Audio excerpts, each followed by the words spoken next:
سب سمجھا کر بھیجا۔ اب ہے کہ آزادی، ہر شخص اپنی مرضی سے راستہ چنتا، اما شاکرا و اما کفورا۔ کوئی نہ کہہ کہ اللہ کسی کو زبردستی نیک بناتا ہے یا گناہ گار، جھوٹ۔ اب جس کا جی چاہتا وہ شکر گزار بنے، جس کا جی چاہتا نا شکرہ بنے، یعنی آزادی اور اپنے ارادہ میں خود مختار ہونا، یہ بھی دیا۔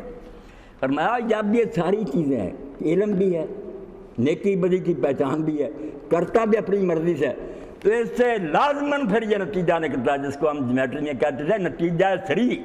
اب مکرا نہیں جا سکتا، کوئی جان نہیں چھڑا سکتا کہ جس میں یہ تین چیزیں ہوگی وہ قابل مواخذہ ہوگا، آنسریبل ہوگا۔ وہ نہیں کہہ سکے کہ مجھ سے ہو گیا، کیوں پوچھتے ہو؟ دنیا کی عدالتیں بھی بلا رہیں گی کٹہرے میں، پولیس بھی آ جائے گرفتار کرنے۔ وہ کہا یار میرے پیچھے کیوں پڑ گئے ہو، مجھے آزادی دو۔ کہہ رہے نہیں آزادی نہیں، تو سب کچھ سمجھتا اور اپنی مرضی سے کر رہا، اس لیے تیری جان نہیں چھوٹ سکتی۔ کوئی بے عقل ہوتا، پاگل ہوتا، یا ایسا کہ بے بس اور مجبور، ٹھیک ہے اس کا بنا، تو سب کچھ سوچ سمجھ کر کے۔ یعنی علم اور اخلاقی حس، نیکی بدی کی تمیز اور اپنی آزاد مرضی سے فیصلے، یہ ایک ایسی بات ہے جس سے آدمی پھر جان نہیں چھڑا سکتا کہ ایسے ایسے حساب ضرور ہوگا۔ اس سے پوچھا جائے گا کہ جب دو راستے سے ادھر بھی چل سکتی، تو نے یہ کیوں چنا؟ تجھے بتانا ترجیح جو ہے کہ بلا مرجع نہیں ہو سکتی، دونوں میں سے تو چلا تو کیوں چلا؟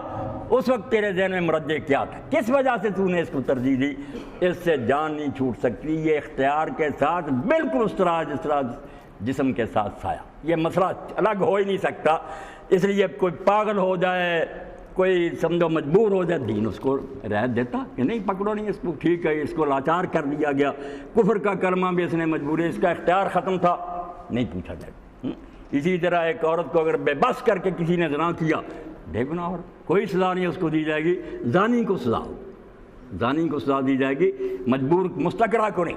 یعنی دین احترام کرتا ہے کہ جو اپنی مرضی سے کام کیا اس پر پکڑو۔ اور یہ ایسی بات ہے کہ رومی رحمۃ اللہ علیہ فرماتے ہیں کتے تک کو پتہ ہے کہ کس بات میں انسان مجبور ہے اور کس میں مختار۔ اگر یہ اس کو پتھر مارے، وہ پتھر کی طرف نہیں جاتا ہے، اس کو کاٹنے کے لیے دوڑتا، وہ جانتا کہ پتھر بے بس ہے، یہ حرامزادہ شرارت کر رہا نا۔ تو اللہ کہتا ہے جب علم بھی دیا تمہیں، نیکی بدی کی تمیز دے دی اور آزاد چھوڑا، اب حساب کیوں نہ پوچھ لیا جائے گا کہ تو یہ کام کیوں نہیں کر سکا اور یہ کیوں کیا؟ اسی کو بیان فرما دیا کہ راستے دونوں کھلے ہیں مگر انجام الگ ہے۔ نہ شکرے بنو گے، اللہ کی نعمتوں کو غلط استعمال کرو گے، اِنَّا اعْتَدْنَا لِلْكَافِرِينَ سَلَاسِلَ وَأَغْلَالًا وَسَعِيرًا، تو پھر ہم نے ایسے ناشکروں کے لیے، ایسے باغیوں کے لیے بیڑیاں بنا دی ہیں، پاؤں میں زنجیریں ڈال دی جائیں گی، گلے میں توق ہوں گے، تم سر بھی اوپر نیچے نہیں کر سکو گے، سعیرہ اور بھڑکتی آگ ہوگی جو کبھی نہیں بجھے گی، اور زدنا ہم سعیرہ، ہم اور اس کو بھڑکاتے چلے جائیں، اس ایندھن کا سامنا کرنے کے لیے تیار ہو جائیں۔ اتنی خوبیاں خدا نے دی اور تم کھلے سامنے پھرتے رہو گے، اور اگر تم ان الابرار ابرار بن جاؤ